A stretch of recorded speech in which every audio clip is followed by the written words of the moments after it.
Right. Well, hello, everyone, and welcome to our sixth session of the Tech and Innovation Center series, part of the Local Infrastructure Hub.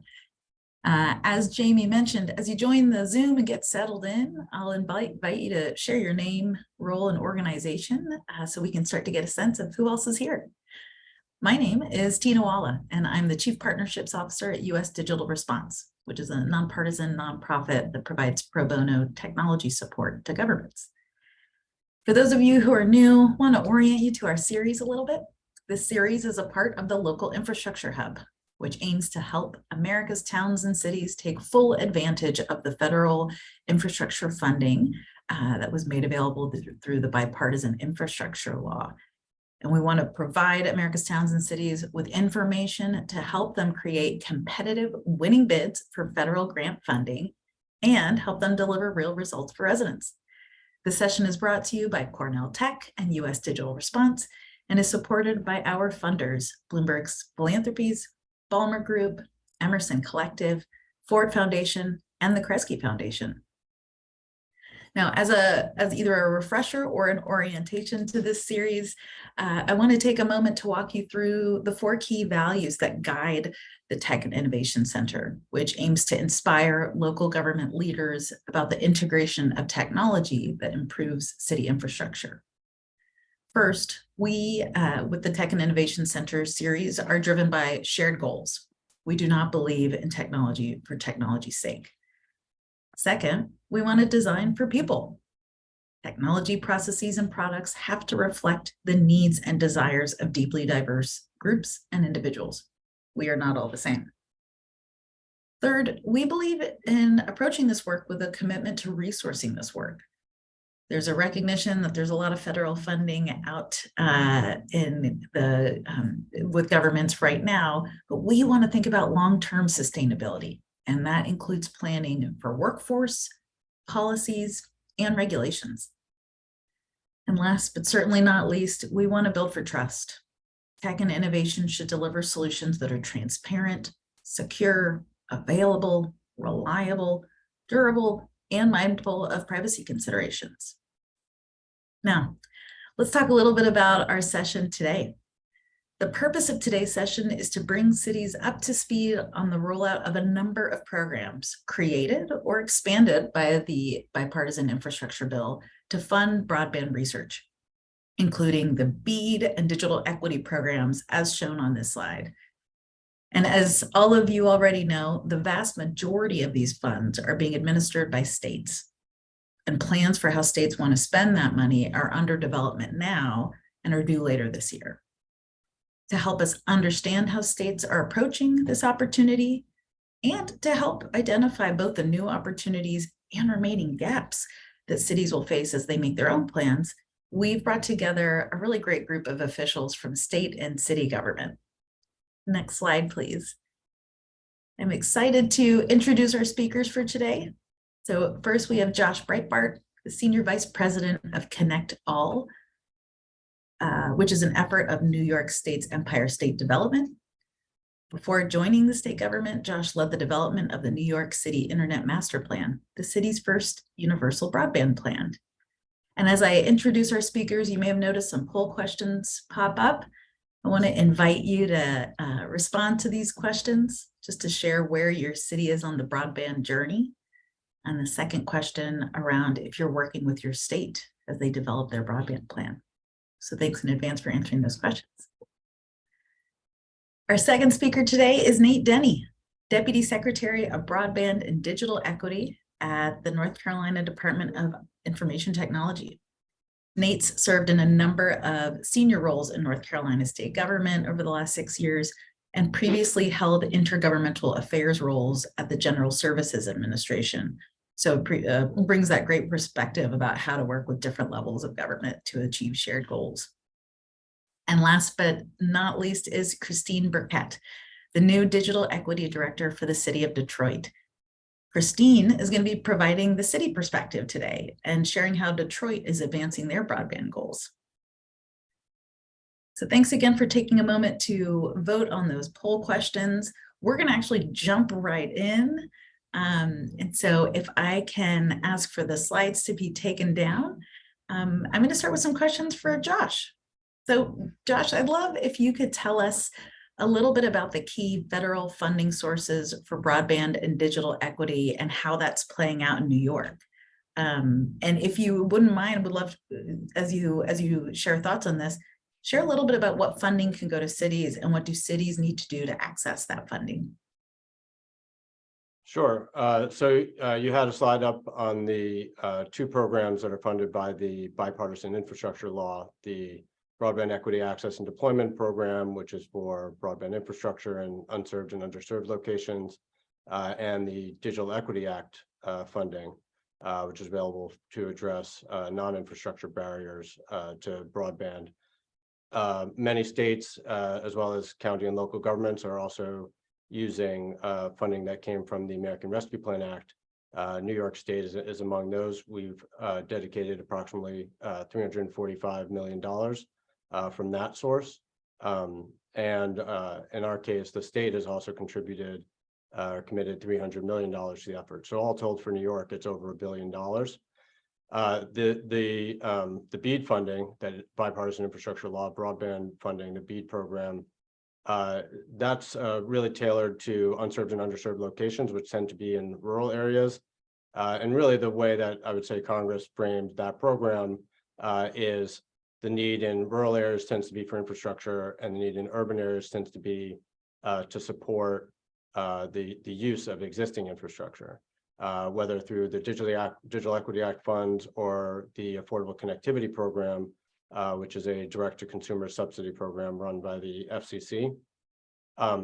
With the Capital Projects Fund money from the Rescue Plan Act and state funding, there is some flexibility in how that can be used. So in the case of New York, we're using Treasury funding for an affordable housing connectivity program, and that's obviously going to be targeted to the locations where there's affordable housing, which not only tends to be in cities, but also tends to have been developed in areas of cities that have previously been redlined for housing or faced historically lack of investment in infrastructure. So it's an opportunity to address some of that. I would just, sorry, go ahead. No, keep going. The other programs that we have a rural broadband grants program, obviously building on the BEAD funding, a municipal infrastructure and assistance program, which also is available to cities or utilities or local development corporations that want to invest in publicly owned infrastructure. And we've begun with 4 pilot projects in locations across the state. And then we have our digital equity grant program and a connectivity innovation program, which is trying to drive new uses of technology and new business models that address unserved areas, areas that are particularly hard to reach, or business models to address communities that haven't been served by the current broadband market. And really just trying to make it a thriving sector across the entire state, one that serves everybody and continues to grow and progress into the future. So among those programs, the Digital Equity Act, the Affordable Housing Connectivity Program, Municipal Infrastructure and Assistance, and Connectivity Innovation all have opportunities for cities to participate. The Digital Equity Act, one of the strengths of it is it requires a level of participation and engagement that I think really is unparalleled in the history of infrastructure building in this country. And right now, every state and territory is engaged in this type of participatory effort. For us, we've been holding listening sessions and gathering information and meeting with stakeholders in every region of our state, and that's happening in every state. And that level of participatory planning, I think, is unparalleled in the history of our country and in the construction of infrastructure on this scale. Thanks. I'm glad you touched on that point about engagement. I'm going to invite each of you to share a little bit more on that in a bit, because I think you're spot on. It's such a unique element of the bipartisan infrastructure law, and one that my bias is it's going to make such a difference to ensure that we're taking the voice of communities into consideration as we plan and then implement this work. Let me ask, Josh, you spoke a little bit about how New York is approaching this opportunity by thinking about not just what your broadband goals are, but thinking a little bit broader and being a bit more strategic about opportunities to advance other priorities as well. As someone with experience on both the state and city side of this broadband partnership, I would love to hear where you see the stars aligning and also where you see some potential tensions or gaps. Well, I do think that there's a tension in if you look at it just within the lens of the Infrastructure Act, because it really is targeted at those unserved and underserved locations. But that is a critical need to make sure that we do have the ability to connect everybody, including those areas that at this point have minimal or no broadband infrastructure.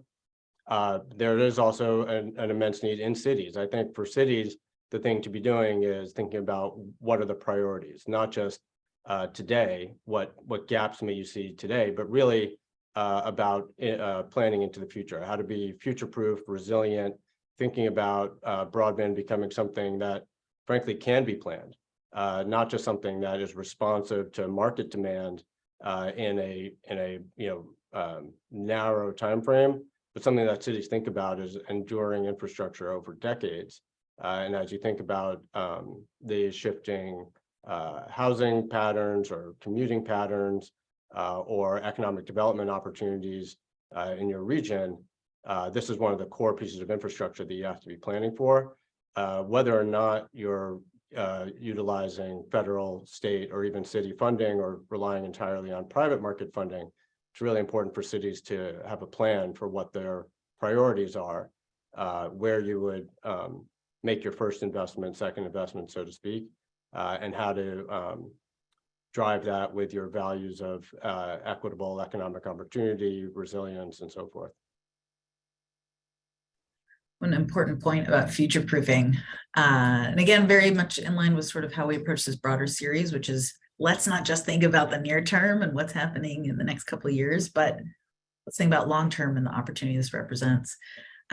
Thanks, Josh. I want to come to Nate next and hear about what's happening in my home state of North Carolina. Nate, can you tell us, I want to hear your thoughts on if the challenges and opportunities that North Carolina is facing to close the broadband gap in cities, are those similar or different from what Josh described in New York? Well, thanks, Tina. I appreciate the question. I just want to say that one of our primary goals is building such a digitally equipped state that you can work remotely from here and come on back to North Carolina. So just keep that in mind. All right. I think we're similarly to what Josh described. We're making a significant investment with American Rescue Plan funds prior to BEAD, prior to the Digital Equity Program. Early on in the pandemic, Governor Roy Cooper identified that we had an opportunity to make a transformational investment here, and from the beginning said, look, we've got a small rural broadband grant program now. We should scale that up, but that's not the only problem here, right? We can run fiber right into your front yard, but if you can't afford the service, don't have a laptop or a tablet at home, or don't have the skills to navigate the modern economy, you're still going to get left behind. And we all knew that was a problem before, but I think the pandemic brought it home in a way we hadn't experienced, right? And multiple parents, in some cases, trying to work from home, kids trying to learn from home, accessing telemedicine services, looking for jobs, looking for the ability to work remotely, accessing government benefits, so on. We had to attack each element of the problem, right? Not just spend a boatload of money on infrastructure, which we also are doing. So we set up and got bipartisan agreement from the General Assembly here in North Carolina, $1 billion plan using American Rescue Plan funds, the vast majority of which is going to infrastructure expansion over several different types of programs.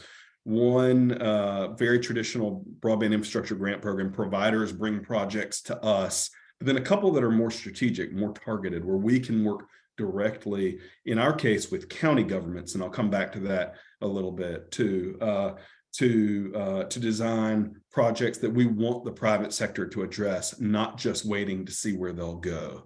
And so we've set up a competitive bidding process in which we've pre-qualified, or we're in the process of pre-qualifying all the internet providers that want to play. We'll give each county manager a short list or a menu and say, look, let's design a scope of work together. Let's use the better data we're seeing from the FCC. Let's recognize its flaws and where it needs to improve even further. And let's build out a scope of work and bid it and see who will go where. And I think that process is going to give us the data we need to really accurately hone in on locations that'll benefit from BEAD funding down the road. So North Carolina is supposed to get, if you believe the projections we see, more than $1 billion in BEAD funding on top of the American Rescue Plan investments that we've already made. So we really do have an opportunity to close the digital divide in North Carolina once and for all. Let me quickly, and I want to yield the floor back to you, Tina, but quickly also point out that North Carolina is one of, I think, 19 or so states that dramatically restrict, unfortunately, let me just say for the record, the ability of municipal and county governments from deploying broadband infrastructure, right? We in North Carolina believe that this is a problem that the private sector can address, at least in part, if not completely, but county and local governments need more authority, more flexibility to design creative public-private partnerships to get the private sector into places it's not. And failing that, somebody's got to give folks internet, right? This is a must-have now. We don't have that luxury in North Carolina. And so what we have been able to do through that competitive bidding process that I described is build partnerships with counties that allow them to chip in their ARPA funds, their local fiscal recovery funds as well, and kind of sweeten the pot for the providers. In my view, I think cities have a really important role here in helping the state and the counties plan, right? I think in particular, our county governments are extremely resource strapped. Capacity is very limited.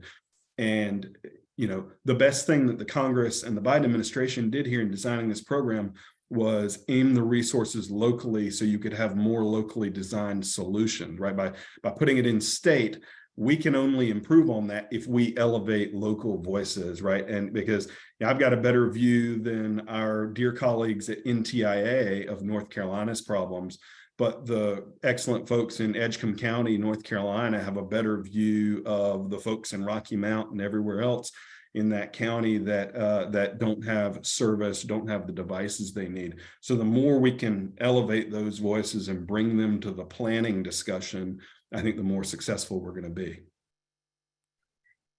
That's really exciting to hear about how you're bringing county governments in. And a bit of a spoiler alert, something I'm going to ask Christine about in a bit is a project they have in Detroit that sounds similar. But Nate, let me ask you another question related to that. You mentioned, you touched on the FCC maps. I know that states are required to collect data on broadband access as a part of their ongoing planning efforts in the maps and otherwise. How has North Carolina approached that? And how are you working with cities on that data collection piece as it relates to broadband access? Would love your thoughts on, what data should cities be thinking about collecting or improving to advance their broadband goals? Yeah, I think the short answer to how are we working with cities is not enough, right? I mean, we need to continue to improve our own efforts to again, capitalize on that local expertise. North Carolina benefits, our broadband operation is housed in our technology, or our IT department, which also hosts our geospatial team. And so we've got some really effective partners in-house who are already working with both municipal and county governments on things like 911 data, right? Or 911 address locations, right? As a part of our EZNet, our next generation 911 project. Building footprint data that's used for hurricane recovery, right? All of these different data sets, I think, are going to help us, one, have a better understanding of who's unserved or underserved across the state, But two, and I think most importantly these days, I don't know if Josh would agree, push back on the feds, right? I mean, I think we are in an iterative process of telling the feds why their maps need improvement. My sincerely held hope is that we get a lot more opportunities to do that, and they don't kind of turn the thing off and say, here's your funding, this is where you can spend, go forth and do good works, before we've had a chance to actually get the data right. So I think the data partnership in North Carolina is strong. Where we need to do a better job of communicating our needs, I think, to local governments in particular, is around two areas. One, letting us know about the presence and quality of infrastructure that exists there already. And I think my friends in the telecom industry would say that most of the cities in North Carolina are pretty thoroughly served. And I think Josh is right that you have a lot more kind of digital equity problems than just infrastructure access problems, but they're not mutually exclusive. And certainly competition and cost and everything else is driven by the availability of, maybe an old copper line or something like that in a small city in eastern North Carolina. And so I think cities have a much better level of visibility into the presence of that infrastructure and can help us do the planning we need as we design these scopes of work. Second area where I think we really need help is back on the equity side, right?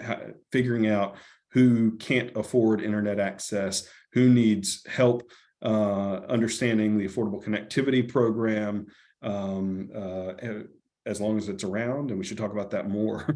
And then who needs a laptop at home, who needs the training, right? And again, folks like Christine or her North Carolina counterparts have much better awareness of that locally than I can as a state bureaucrat nerd in Raleigh. Thank you, Nate. My favorite North Carolinian bureaucrat nerd. I want to bring us back for a moment to the second piece of the slide that we showed earlier on the digital equity program, which is another really important sort of pot of money coming online for states to promote digital inclusion. We know cities across the country have been working on digital equity for many years, and this program is in many ways scaling up the successes of cities like Kansas City, Baltimore, and Detroit. So we're delighted to welcome Christine Burkette, the new Digital Equity Director for the City of Detroit, to this conversation. Christine, I'm excited to hear, again, that city perspective. But first, let me ask you this. As you settle into your new job, what challenges and opportunities are you facing with federal broadband funding? So first, I want to let everybody know I'm like not even a full 45. I think I am at 45 days. Maybe I'm at 2 months and 2 days. I don't know, maybe 2 months and 2 days. So just big picture, scaling down. I came from private sector. I still own my IT consulting firm, and I still do other work outside of the state and with the government. So taking on this role, I came from an inside out perspective, right? Everything from living in Detroit, understanding the connectivity issues, the diverse needs for the people here across the community. Being in the role previously as the CIO of Detroit Public Schools, I understood the needs of the families firsthand, and the need. So coming into this role, I saw the disparity. So the first thing I do is I'm a very data-driven person, and I wanted to know specifically out of the 637,000 plus residents, what neighborhoods had the greatest need? And that was where I kind of boiled it down. So we created an interactive dashboard, and I'm going to tell you, a person on my team who I don't think anyone thought had the skill set. I have sticky notes on my wall that outline each community, the ethnic groups, the percentages, and everything. So when I looked at District 7, I could tell you that there was 30,000 African Americans, but then I had 1,900 Asians in that community, right? In that one district. So I'm thinking, it's not just one thing, it's multiple things. So this one particular person on my team took that and we made an interactive digital dashboard. So now our residents can go in, and to Nate's point, they can see how we're allocating funding based on needs. And it's everything from low income to understanding high-speed internet areas that are lacking or kind of stretching it. where they're outside of that framework, where they're getting that higher bandwidth, right? Down to whether or not they have smartphones or devices or more in their home, and whether or not they're educated. We needed to know what the issues were. So again, I'm not going to take credit for this. He took what was in here and made it magical and interactive for everybody. So that's the first step in understanding the diverse needs. The next thing was kind of getting a better understanding about, we had two major projects that are on the works and happening. And I know it's been on national news, which is Hope Village. And then we have another one for our Detroit community housing. And we're putting fiber in all of our housing developments. For the next 3 to 5 years, they're going to have free internet access, courtesy of the state and also, our funding. Now, Hope Village, what we did is that community was without internet access for over 2 months due to various things. So we thought that would be a great opportunity to launch an urban concept that's now in rural areas, which is what would happen if we put fiber straight to everyone's home in an urban area. What does that look like? So of course, that's very expensive and costly, but we wanted to know if it was something that would be scalable. So once we looked at those two different projects, we decided, hey, we're already ahead of the game. We've already have fiber at all of our public buildings that the city owns, our city buildings. So what if we created our own 5G private network and use the fiber around those areas in order to amplify that signal to our low income families? So when we look at how to allocate our funding, we looked at that first. Like Nate said, you got to do the baseline, which is get everybody high speed, internet. That's our first goal. Our second goal was device allocation. So through different organizations, we were able to allocate 70,000 devices to students. But then we connected with Human IT, and now we're allocating devices and low cost affordable devices to our residents. And we created a private-public partnership with Connect 313, which was an extraordinary idea that my predecessor had. We need to work with private and public in a way that I can't work with government funding, Nate knows, because there's a lot of things you got to go through the checklist. But for creating this private-public partnership, we're able to say, hey guys, I can put this through faster working with you guys. And that partnership is working with Rock Financial, General Motors, United Way. It's all of us sitting at the table and them saying, okay, Christine, we're using your strategic plan for the city. How do we need to allocate this funding? So through that, we've gotten free Wi-Fi in our city parks. Our rec centers already had it. We're working on, again, our private 5G network. We're going to be doing our IT workforce training, our skills building training. So when I say to you, we talk about fund allocation, just know that my 2 months and maybe 6 days, my head has been spinning, but it's been a great spin. And I still haven't taken down my sticky notes over here, but we did create our interactive dashboard. So if you guys go to our website in the city of Detroit, you click on that picture, it's going to take you to our interactive dashboard. It breaks it down by neighborhood and by district so that we're taking a very transparent approach to how we allocate funds and resources. And it's very helpful, and our residents love it. I love the mental image you gave all of us of your office. We're just picturing the wall of Post-it notes. And Christine, I love you just touched on a number of elements and themes that I think really, I would imagine are going to resonate with the audience here. Thinking about partnerships, both with the private sector, but then others in the sort of social sector, folks like United Way, being able to bring them to the table. Sort of also speaking about as you're talking about the Hope Village Detroit project, super interesting, and does sort of make me think about what Nate was describing in terms of, where private ISPs may not be already. Maybe there's a role for government to sort of take that first step on the infrastructure side, and then the ISPs will come. So that's super helpful. Thank you.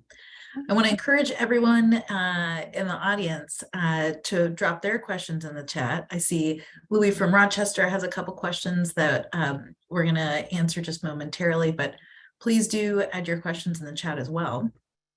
And as we're waiting for more questions to come in, I want to tee up a second set of poll questions for our audience. And you'll see them pop up in just a moment. The first question that we'll ask you to answer is just give us a gut check. Are you feeling a little bit more prepared to collaborate with your state on upcoming broadband implementation? And then we want to hear, what are the remaining barriers that might prevent your community from, let's say, accessing BEAD funding? So thanks for taking a moment to respond to those questions. Now I'm going to pose a question for all the panelists. This is a theme that Josh touched on, Nate touched on, and it's the theme of engagement. So all of you are engaged in outreach to develop these plans, whether at the state level or at the city level. How are you doing that outreach? And what are the challenges in making sure that key stakeholders are represented, particularly in cities? So Josh, maybe I can invite you to get us started on this one to share some of your thoughts. Sure. So the first thing is building on existing, I would call social infrastructure and existing points of collaboration. We're very fortunate to have very strong regional planning councils that collect together a number of our county governments. And that's been a critical partner right out of the gate. They already provide planning capacity. Many have already been involved in developing broadband strategies. And in our case, we've got two collections of counties, one in the North Country and one in the Southern Tier, that have already have a history of collectively investing in broadband infrastructure. And those partners are critical resource. But then facilitating the engagement with the counties, and then through the counties, so Nate was talking about the map challenges, through that partnership and providing our sort of webinars and training to the counties. Many of the counties then talk to town supervisors and other local officials, and they were going out and walking roads and visually getting a look at, exactly like Nate said, they know exactly what the roads are, they know who doesn't have service, they know which road the ISP hasn't gone up, and they can go to those locations and check the data, check the state data and the federal data, so that we get the best look. And in the course of that, we're doing two things. We're increasing the engagement where it's there, and we're also servicing the gaps. So then the next thing we did was these listening sessions, working with existing digital equity coalitions in every region. And again, great opportunity to bring folks together, but also we see where there's a lack of capacity, who's not at the table, who's not at those meetings. And now we are sort of doubling down on that effort. So strengthening what exists, but starting to supplement and add to the outreach efforts, because we've also identified where there's less capacity, counties that don't have a GIS capacity, or that aren't a part of a regional planning council, or where the digital equity coalitions haven't yet been able to engage with certain populations within their region. We're able to identify and focus our efforts in that area. Cities are playing a critical role for us right now, and I certainly want to follow up. We've had some engagement, but in terms of that affordable housing connectivity program, because this is one of the main opportunities that cities have to drive infrastructure investment. But we need those housing providers to opt into the program, to complete our survey. That's at broadband.ny.gov. And I think the cities are great stakeholders in supporting that outreach, with our partnership with housing agencies and other stakeholders. So efforts like that are critical for cities to continue to be engaged in, and then of course to facilitate collaborations with the existing providers of digital inclusion and other support services. That's really helpful, Josh. I appreciate how sort of your advice on leverage what you've got existing. You're not starting from scratch. You've got these sort of coalitions or networks to leverage, and be intentional about thinking about who's not at the table. I love that. Would love to invite Nate and Christine also to share your thoughts on how you're approaching this outreach and engagement work. So from the city of Detroit perspective, just to take a step back, I think we're one of the cities where we are independent of the state, and the funding allocation and decision-making is at a city level, which is a little bit different in some of the other states. So the role that Nate and Josh play is the same role that I play, but as a city, right?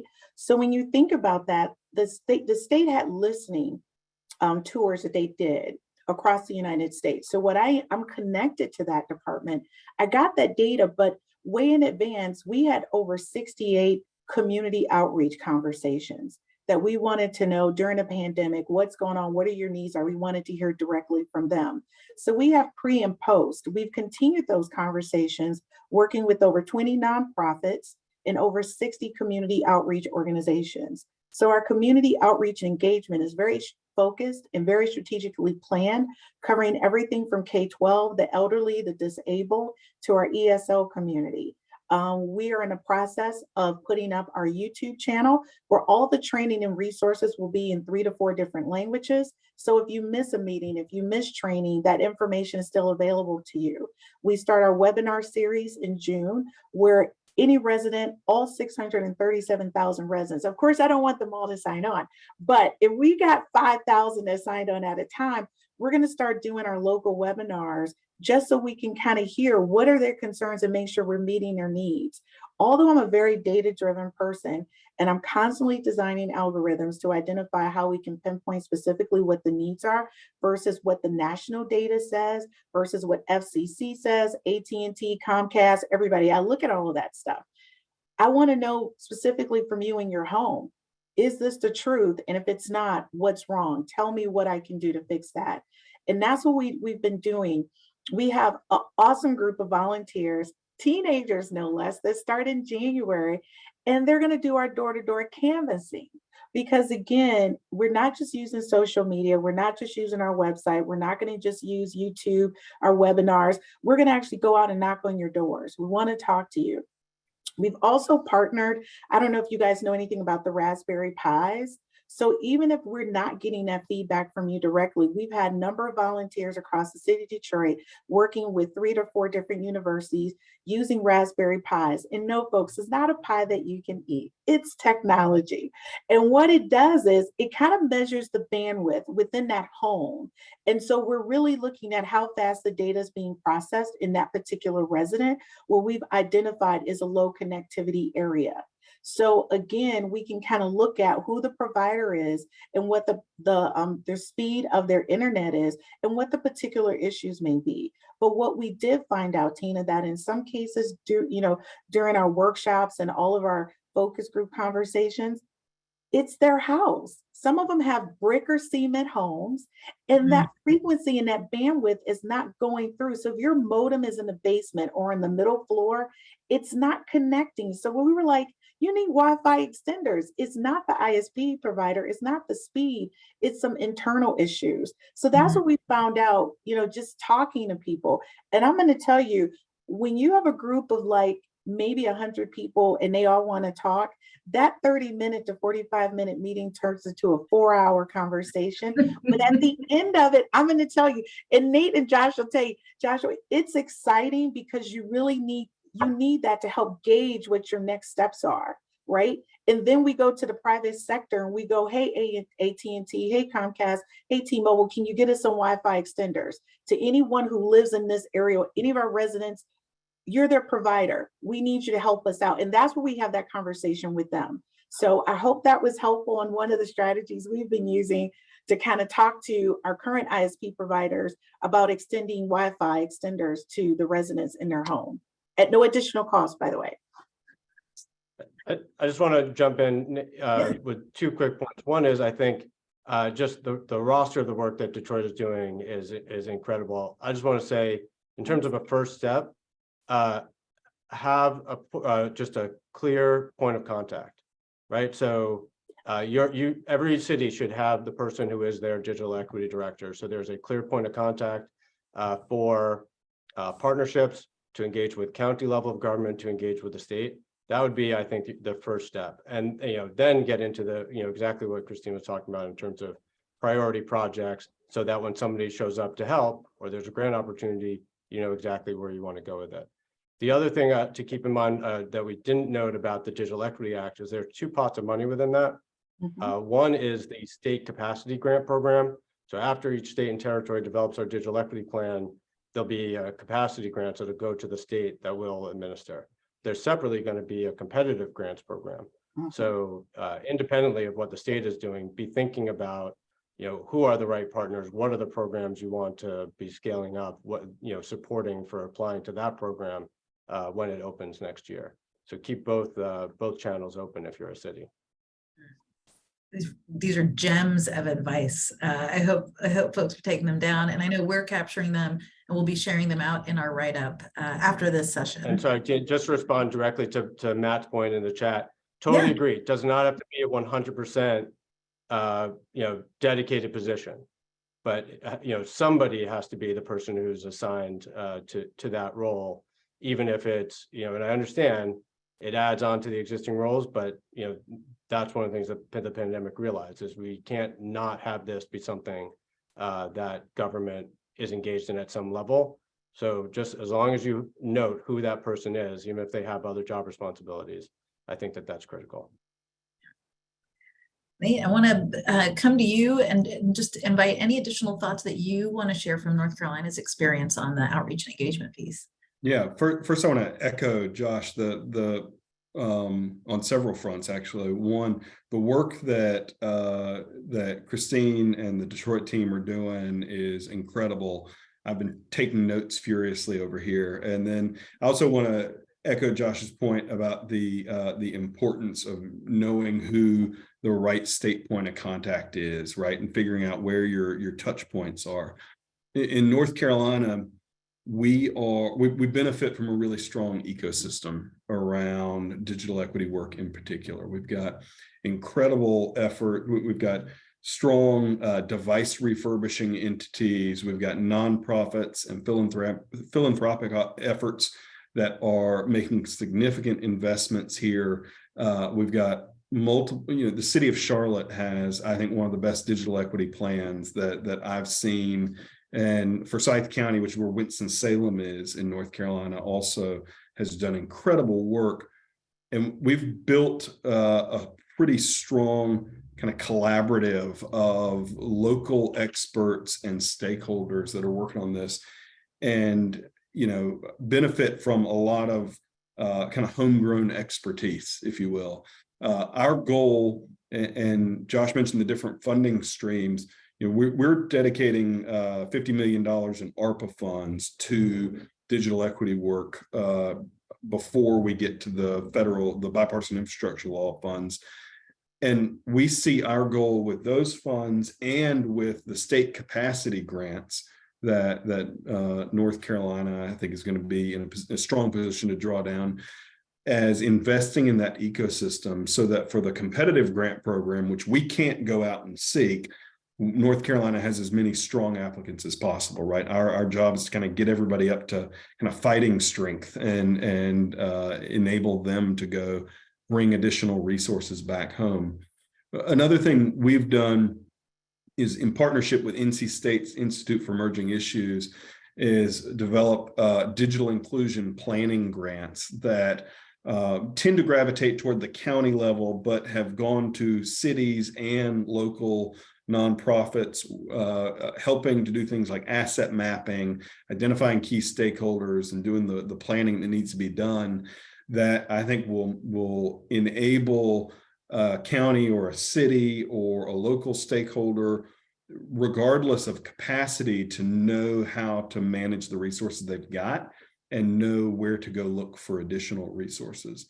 In terms of outreach, we've got, I think, three kind of main layers of our efforts, particularly in the context of the BEAD planning and the digital equity planning for the bipartisan infrastructure law funds. The first is working directly with counties and councils of government across the state to do the planning on the infrastructure side, figure out what's needed locally on the affordability, on the device side, or on all the adoption efforts.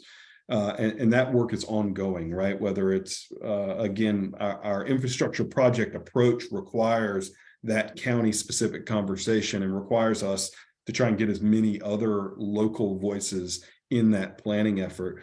But we're also doing direct outreach to groups that represent underrepresented or historically underserved populations that are outlined in the BEAD and digital equity guidance, right? There are a number of different groups.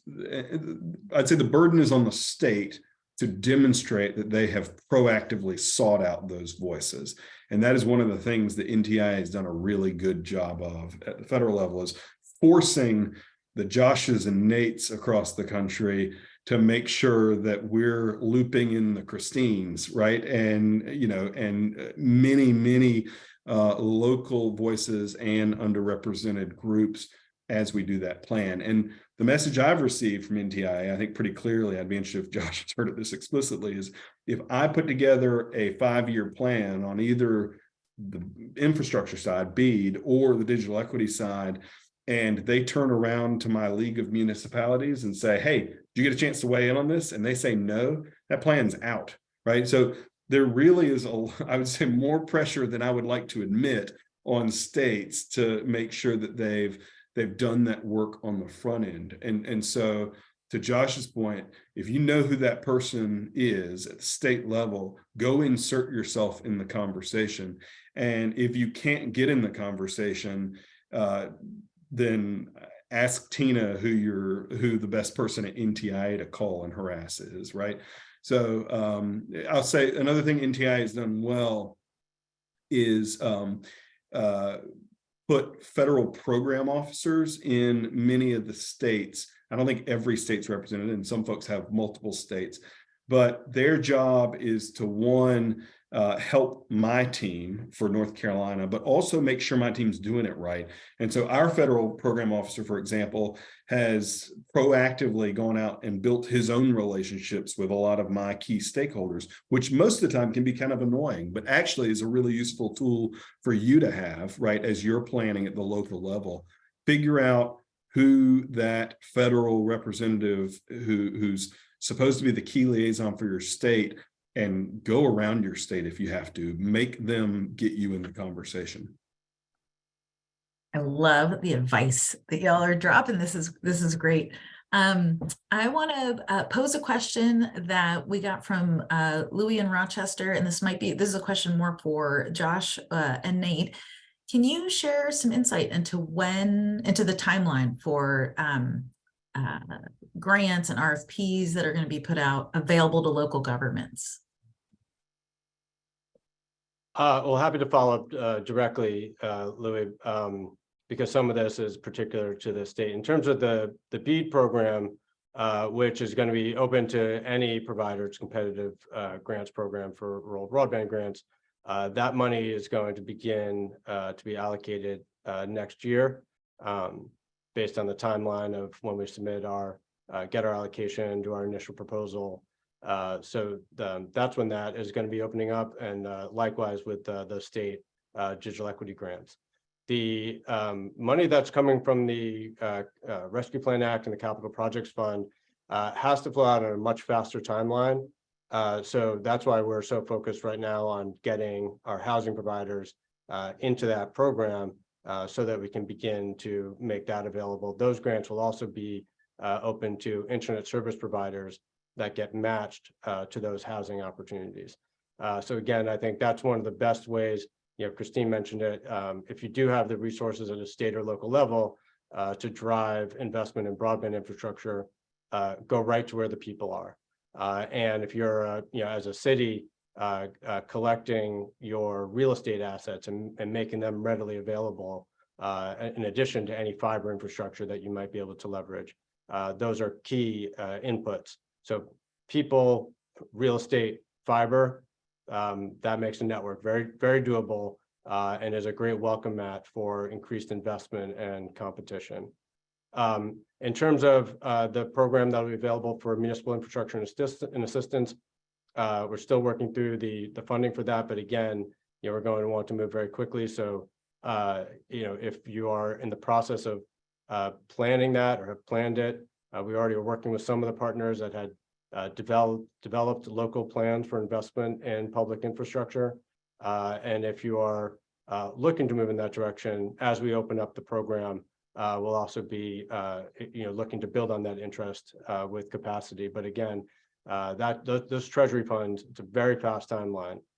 So we're very eager to find partners that essentially have shovel-ready projects and have the capacity to move quickly to turn that money into broadband infrastructure. For North Carolina, again, our infrastructure programs are all tied directly to internet providers and counties, right? That's where we have privity. The Digital Equity Fund, and I should say on the infrastructure side, we've already made a huge amount of awards. We've done $270 million of awards to connect 113,000 households and businesses across the state already, another 140 or so coming in the next month, and then $400 million through that procurement program to try and build projects with county governments. On the digital equity side, municipal governments will be eligible and encouraged to apply for some of that funding. We've done, I mentioned we've got 50 million over 4 years. We've awarded about 10 million of that so far, starting with kind of state anchor entities. So community colleges, our rural extension office, state libraries, right? Partners that can help us, particularly on the device and training side. Our next 14 million will be available for municipal governments and other stakeholders to pursue for really a broad range of projects, but anything that attacks those key issues of affordability, digital literacy, device access.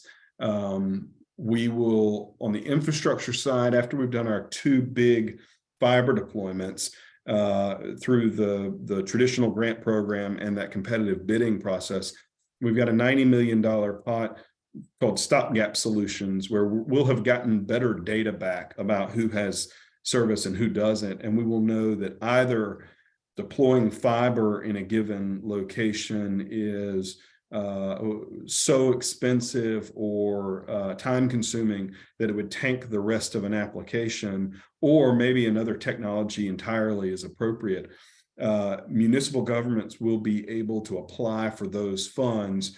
So we could use we've done the big fiber deployments, and a city could say, look, we've got one neighborhood here where we need a small scale but very expensive fiber deployment, or we need a tower constructed or fixed wireless deployment, downtown Wi-Fi project, that kind of thing, designed for more flexible approaches. I suspect that's going to be early next year or very late this year before that program's up, just because we've got so much work to do in terms of larger scale fiber deployments through our other more traditional deployment approaches.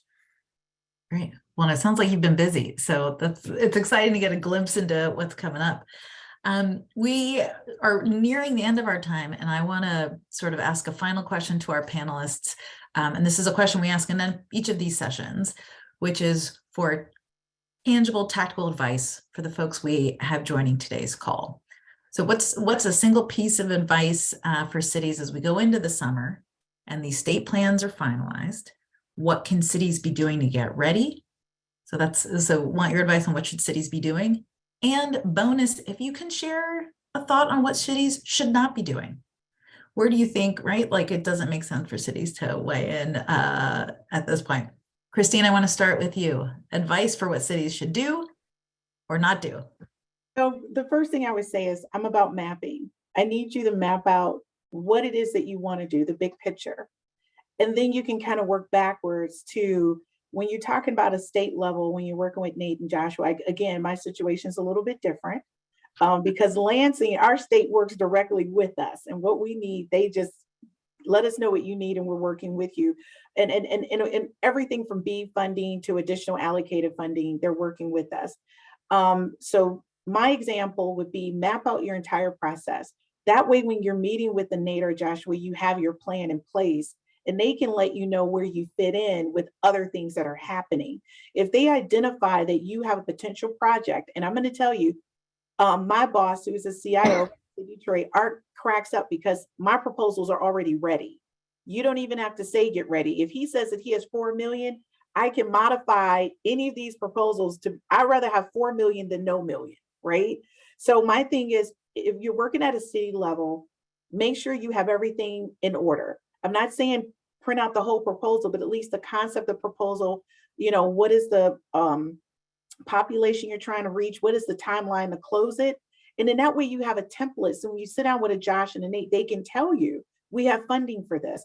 But the thing is, it's a wall behind me. I've mapped out any considerable concept that would help me either with infrastructure, workforce IT training, skills building, and more importantly, devices. What we need, how we need it, who we need it from, all of that has been worked out in plans. I'm going to tell you, you may not have a writing wall, but make sure you have your strategy in place, have a map that you can share, because those guys with the money, they're going to love you and you're going to become their go-to person when you have your stuff together. If they have to help you create a plan, that's more time, and you don't want that.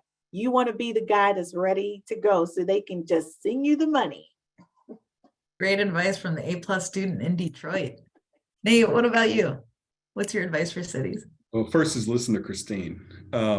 Second, I would say identify and I think this is relevant to one of the questions. Someone in the chat mentioned capacity challenges.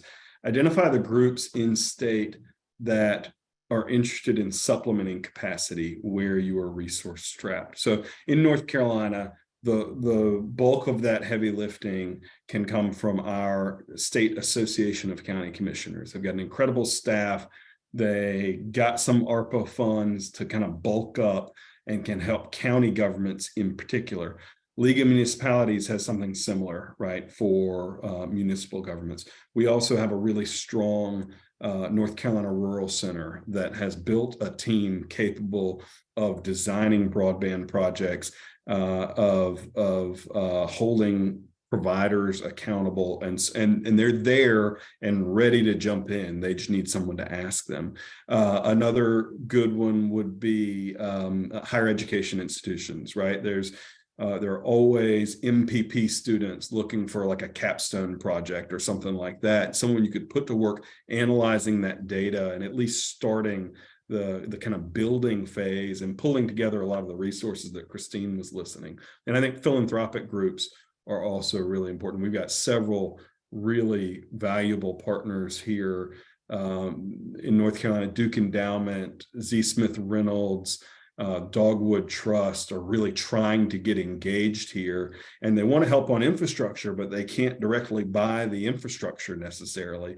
What they can do is help local planning efforts. So figure out who those stakeholders are and see if you can get the help you need to put together the cool projects like Christine's talking about. Thanks, Nate. Josh, round us out. We've got you've got the shortest amount of time, but I know you've got some great advice. Well, and Gina, thank you for doing such a great job moderating, and to Cornell Tech for pulling us together. I think there's a lot of practical lessons in the course of this. The one thing I would add is think outside the digital box, because when we're talking about reaching the hardest to reach locations in our states or populations in our cities, we're talking about the same efforts when it comes to voting and civic engagement, when it comes to public health campaigns, really any effort. So don't just think about your great projects for digital inclusion. Think about who historically has done the work of reaching those communities or being in those locations, and partner with them and build that effort. So that's what I would add to the great advice of my colleagues. It's fantastic. Thanks to each of you for participating in an engaging session. I had like 10 more questions I wanted to get to, but this has just been so rich. Want to share with the audience, our next session is going to be on Wednesday, June 28th. Please save the date. We'll be sharing the topic soon. And remember that the Local Infrastructure Hub website is a great way to see upcoming events and to learn about other resources, so do check it out. I'll note the Hub sent out its first newsletter last week, so if you didn't receive it, we'll drop a link in the chat for you to get signed up. Otherwise, I hope you were all furiously taking notes. We're going to share our write-up after this session or post it to the website. And thanks for the incredible amount of just tactical, tangible advice and great ideas. To Josh, Nate, and Christine, thank you for your time. Thank you. See everyone next time. Take care.